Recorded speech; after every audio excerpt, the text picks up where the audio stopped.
Assalamualaikum warahmatullahi wabarakatuh. Salam sejahtera dan semoga kita dalam lindungan Allah SWT. Perkenalkan, saya Teli Zulfila Irwanto, SEMM, dosen tetap program studi bisnis digital pada Institut Teknologi dan Bisnis Pelita Raya. Saat ini, saya dalam proses mengikuti sertifikasi dosen gelombang 1 yang diselenggarakan oleh Kemendikti-Saintek tahun 2026. Saya akan melakukan penyusunan dokumen pernyataan diri dosen dalam ujuk kerja Tridrama Perguruan Tinggi atau PDD UKT-PT. Pada kesempatan ini, saya akan memaparkan salah satu mata kuliah yang saya ampuh, yaitu Manajemen Sumber Daya Manusia. Saya mengajar mata kuliah Manajemen Sumber Daya Manusia pada semester genap 2025-2026 dengan bobot SKS 3 SKS, dan mata kuliah Manajemen Sumber Daya Manusia ini merupakan mata kuliah wajib dengan kode khusus BSD 2209. Adapun deskripsi mata kuliah Manajemen Sumber Daya Manusia yaitu membahas konsep, fungsi, dan praktek pengolahan sumber daya manusia dalam organisasi. Perkuliahan Manajemen Sumber Daya Manusia diselenggarakan dengan pendekatan blended learning, yaitu perpaduan antara pembelajaran luring, tatap muka langsung, dan juga daring melalui platform e-learning resmi IPR yaitu sinar.ipr.ac.id. Metode pembelajaran yang saya terapkan bersifat aktif, partisipasi, dan berbasis pada pengalaman nyata yaitu ceramah interaktif, diskusi kelompok, dan project-based learning. Untuk capaian pembelajaran meliputi 1. CPL 2, yaitu mampu menerapkan kinerja dengan berpikir logis, kreatif, dan inovatif di bidang bisnis digital yang sesuai dengan kompetensi kerja serta pengambilan keputusan secara tepat berdasarkan analisis informasi dan data. 2. CPL 3, yaitu mampu menguasai konsep teoritis, metode, dan perangkat analisis terkait manajemen, kewirausahaan, dan pengolahan sumber daya manusia, termasuk pengembangan ide, model bisnis, perencanaan usaha, strategi pemasaran, pengujian kelayakan pasar, perilaku konsumen, analisis, dan evaluasi keuangan. CPL 6, yaitu mampu bertanggung jawab atas capaian hasil kerja kelompok dan melakukan supervisi serta evaluasi terhadap penyelesaian pekerjaan yang ditugaskan kepada diri sendiri dan kelompok. CPL 8, yaitu mampu berkomunikasi dan bernegosiasi secara efektif dalam mengembangkan jaringan dan kerjasama dengan menggunakan berbagai media dan teknologi komunikasi. Untuk capaian pembelajaran pada mata kuliah yang diharapkan antara lain CPMK 1, mampu menjelaskan konsep, fungsi, ruang lingkup, serta peran manajemen sumber daya manusia dalam mendukung pencapaian tujuan organisasi. CPMK 2, mampu menganalisis proses perencanaan SDM, rekrutmen, seleksi, penempatan, pelatihan, dan pengembangan karyawan berdasarkan konsep dan metode manajemen sumber daya manusia. CPMK 3 mampu mengevaluasi sistem penilaian kinerja, kompensasi, motivasi, dan pengembangan karir sebagai dasar pengambilan keputusan dalam pengolahan sumber daya manusia. CPM 4 mampu bekerja sama dengan tim, melakukan koordinasi, serta menunjuk kemampuan supervisi dan evaluasi dalam menyelesaikan tugas atau studi kasus manajemen sumber daya manusia. CPMK 5 mampu mengomunikasikan hasil analisis dan memberikan rekomendasi strategi pengolahan sumber daya manusia secara efektif melalui presentasi, diskusi, maupun laporan tertulis. Untuk media pembelajaran pada mata kuliah manajemen sumber daya manusia ini meliputi 1. Modul atau RPS, 2. PowerPoint, studi kasus, dan artikel ilmiah. 3. Video pembelajaran. Materi pembelajaran meliputi konsep dasar manajemen sumber daya manusia, perencanaan SDM, analisis jabatan, rekrut karyawan, seleksi karyawan, pelatihan dan pengembangan, penilaian kinerja, kompensasi dan benefit, motivasi dan kepuasan kerja, hubungan industrial, pengembangan karir dan manajemen talenta, kepemimpinan, kerja tim, komunikasi organisasi, negosiasi, dan supervisi dalam pengolahan sumber daya manusia. Studi kasus pengolahan SDM pada perusahaan, penyusunan rekomendasi strategi MSDM, dan presentasi proyek kelompok. Kriteria penilaian dalam mata kuliah manajemen sumber daya manusia ini mencakup 5 komponen, yaitu ujian akhir semester dengan bobot sebesar 40%, ujian tengah semester dengan bobot sebesar 30%, kehadiran dengan bobot 10%, kuis dengan bobot 10%, dan tugas individu sebesar 10%. Baik, untuk tahap berikutnya, mari kita simak video pembelajaran pada mata kuliah Manajemen Sumber Daya Manusia. Assalamualaikum warahmatullahi wabarakatuh. Waalaikumsalam warahmatullahi wabarakatuh. Selamat pagi, rekan-rekan mahasiswa. Gimana kabarnya, sehat? Hari ini ketemu lagi di kelas Ibu, Manajemen Sumber Daya Manusia. Hari ini kita masuk ke pertemuan ketiga. Sebelum kita masuk ke pertemuan ketiga, baiknya kita ngulas lagi materi di minggu lalu. Ada yang tahu apa itu manajemen sumber daya manusia? Ada yang masih ingat? Boleh tunjuk tangan? Silakan, Kafa. Apa itu manajemen sumber daya manusia? Itu adalah ilmu dan praktik mengelola karyawan dalam suatu organisasi. Oke, baik. Terima kasih, Kafa. Oke, selanjutnya untuk pertanyaan kedua, mengulas minggu lalu, apa sih tujuan manajemen sumber daya manusia itu? Ada yang tahu? Oke, silakan. Manajemen sumber daya manusia yaitu meningkatkan kinerja karyawan, memastikan kepuasan karyawan, mendukung strategi bisnis, menciptakan lingkungan kerja yang sehat dan juga produktif, serta memfasilitasi inovasi dan kreativitas. Oke, baik. Berarti masih pada ingat ya materi minggu lalu. Minggu ini kita masuk ke perencanaan sumber daya manusia. Apa sih pengertian perencanaan SDM tersebut? Dari 3 para ahli, bisa kita definisikan bahwa perencanaan SDM adalah proses sistematis untuk memperkirakan kebutuhan dan ketersediaan sumber daya manusia di masa depan. Serta kita bisa menerapkan strategi untuk memenuhi kesenjangan antara keduanya. Gunanya untuk mendukung pencapaian tujuan organisasi tersebut secara efektif dan efisien. Terus tujuan perencanaan SDM apa? Ada 6 tujuannya. Yang pertama, pastinya kita kepastian pasokan SDM.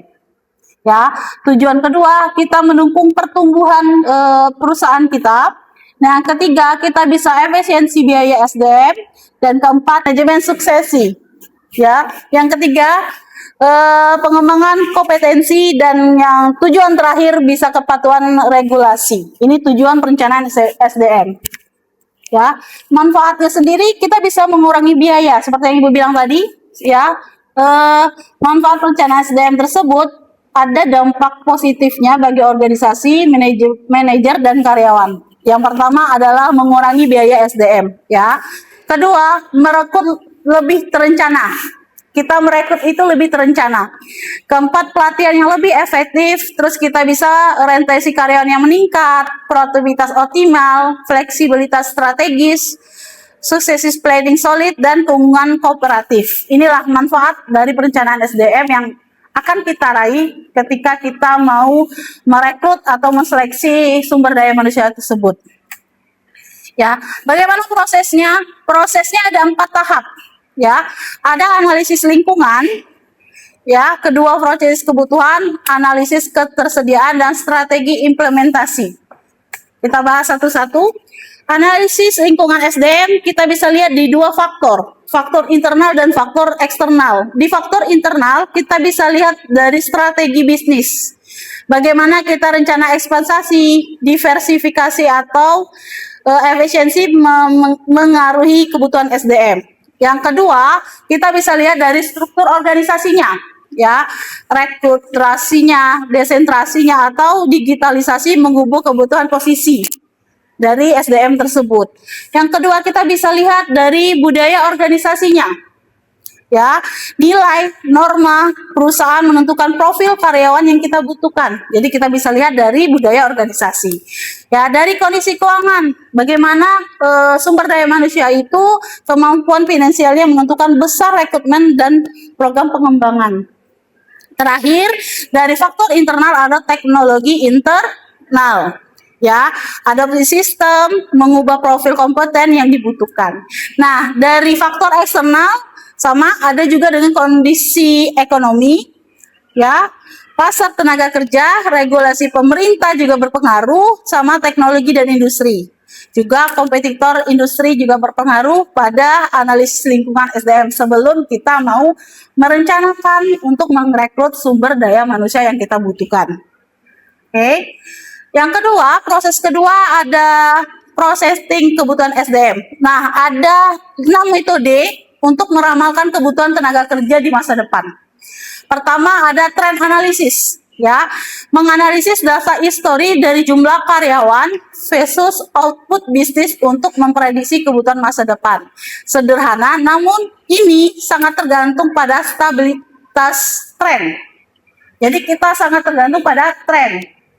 Yang kedua, ada rasio analisis, ya. Kita menggunakan rasio antara faktor bisnis, misalnya jumlah pelanggan, ya, dengan jumlah karyawan yang dibutuhkan untuk melayani mereka. Jangan sampai karyawan lebih banyak dari jumlah pelanggan. Jadi kita bisa menyeimbangkan itu. Terus yang ketiga, scatter plot, ya, visualisasi hubungan antara faktor bisnis dengan jumlah karyawan. Nah, ini gunanya untuk melihat korelasi dan proyeksi. Oke, yang keempat apa?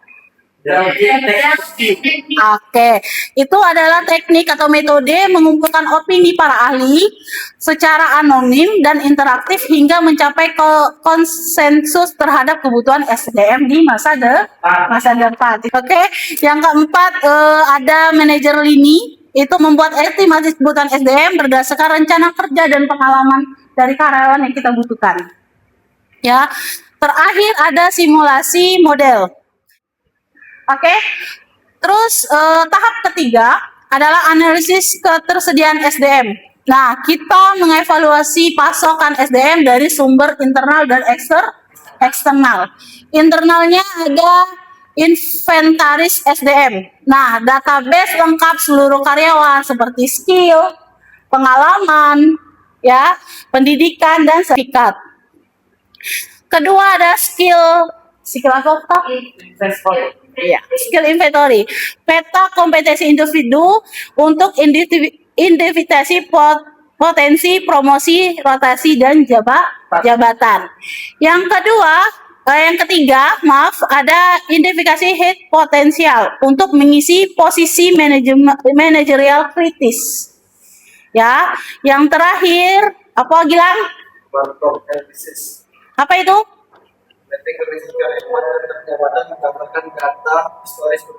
Oke, nah itu dari sisi internal.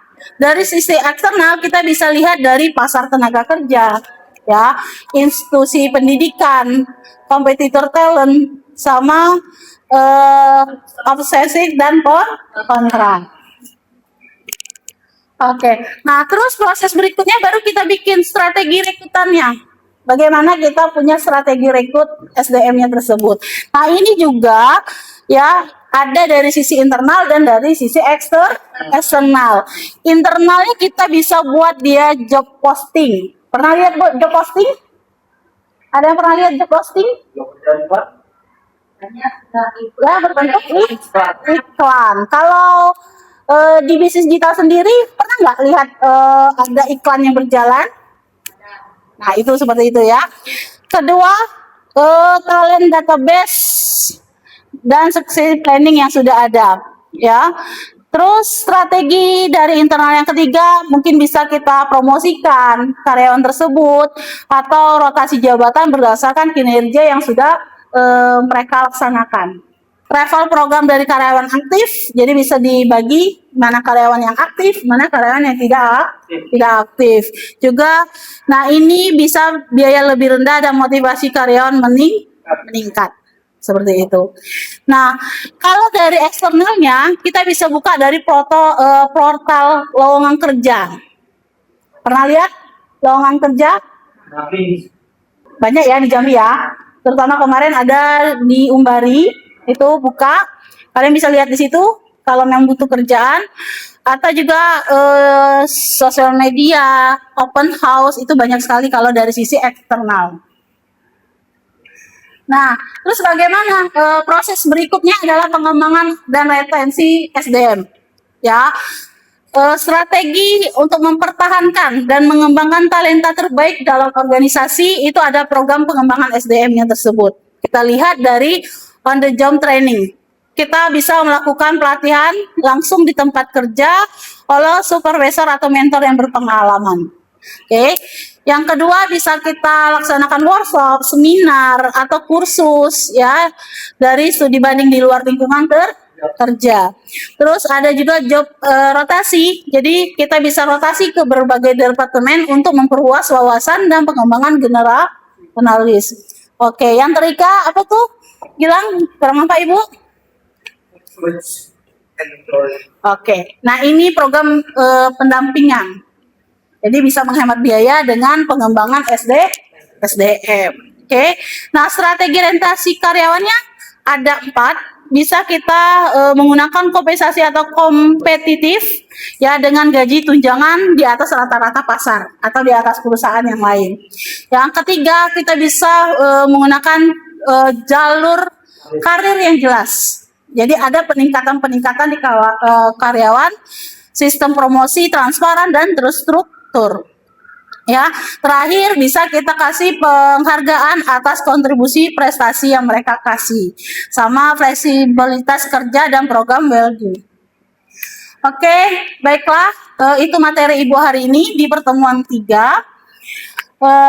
Jika ada yang belum paham atau kurang jelas, silakan mengajukan pertanyaan. Ada yang mau bertanya? Silakan tunjuk tangan. Oh, silakan Ustaz. Assalamualaikum warahmatullahi wabarakatuh. Izin Ibu ingin bertanya, Ya. apa yang terjadi jika suatu perusahaan tidak melakukan HRP? Oke, terima kasih pertanyaannya Okta. Ada yang bisa bantu Ibu menjawab? Atau harus Ibu yang menjawab? Ya, kenapa perusahaan itu tidak apa yang akan terjadi perusahaan tersebut jika kita tidak ada perencanaan sumber daya manusia? Kalian tahu? Pastinya akan mengalami kekurangan dan kelebihan karyawan, bukan? Ya kan? Meningkatnya biaya operasional, kesulitan mencari karyawan yang sesuai, dan produktivitas pasti menurun jika kita tidak melaksanakan perencanaan sumber daya manusia tersebut. Oke, Efta gimana? Oke. Ada jawaban yang lain?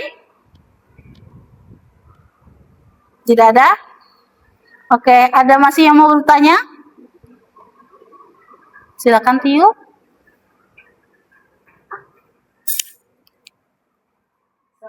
Pagi, izin saya mau bertanya Ibu, apakah perkembangan AI akan mengurangi kebutuhan tenaga kerja manusia atau justru menciptakan jenis pekerjaan lain? Oke, pertanyaan yang bagus, baru kita mengurangi kebutuhan tenaga kerja atau justru menciptakan jenis lapangan kerja lainnya. Ada yang bisa jawab? Ada yang bisa coba jawab? Oke, boleh Intan silakan. Izin sebelum pertanyaan dari Kak Tidur, mungkin perkembangan teknologi saat ini seperti AI tidak hanya mengurangi kebutuhan tenaga kerja manusia, akan tetapi bisa juga atau justru menciptakan jenis pekerjaan baru? Menurut saya itu, Bu. Terima kasih. Oke, terima kasih Intan atas jawabannya. Ya, benar. Kadang tuh dari sisi lain, AI itu memang bisa digantikan, bisa juga tidak gantikan, ya kan? AI itu dapat menggantikan sifat pekerjaan yang rutin, mengulang, administratif, misalnya seperti kayak entry data, apalagi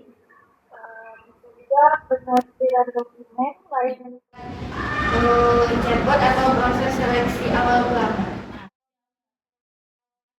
Nah, ya benar. Nah, ada juga yang tidak bisa dia gantikan, ya kan?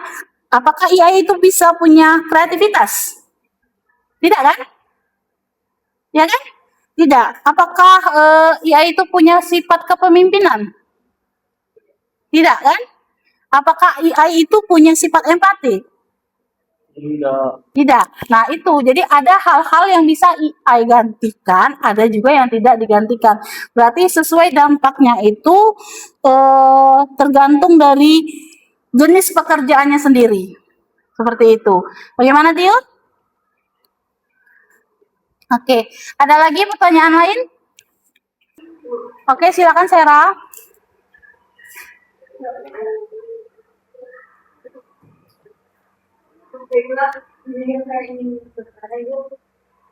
Mengapa banyak perusahaan masih mengalami kekurangan tenaga kerja meskipun telah melakukan perencanaan dalam manajemen sumber daya manusia?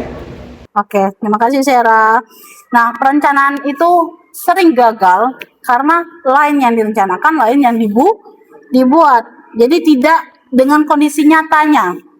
Ya, banyak juga penyebabnya seperti perubahan lingkungan bisnis, kayak perkembangan teknologi, ya kan? Itu bisa merubah dari strategi kita tadi atau perencanaan kita tadi. Juga perubahan permintaan pasar, yang tadinya pasarnya minta 2, tiba-tiba berubah jadi 3. Nah, itu bisa mempengaruhi, dan juga terbatasnya ketersediaan tenaga kerja yang kita miliki, yang profesional. Nah, itu bisa juga mempengaruhi Sarah dalam kenapa perusahaan itu bisa kekurangan tenaga kerja. Gimana? Iya, betul. Oke, baik. Tidak ada lagi? Kalau tidak nggak ada. Oke, kalau tidak ada lagi, terima kasih untuk hari ini. Saya tutup pertemuan ketiga. Sampai jumpa di pertemuan keempat. Assalamualaikum warahmatullahi wabarakatuh. Sekian video rekaman pembelajaran mata kuliah Manajemen Sumber Daya Manusia pada program studi Bisnis Digital Institut Teknologi dan Bisnis Pelita Raya. Video ini digunakan sebagai salah satu syarat penyusunan dokumen pernyataan diri dosen dalam ujuk kerja Tridharma Perguruan Tinggi atau PDD UKT-PT. Semoga dapat menjadi pertimbangan baik dalam proses pengajuan sertifikasi dosen gelombang 1 tahun 2026. Terima kasih. Wassalamualaikum warahmatullahi wabarakatuh.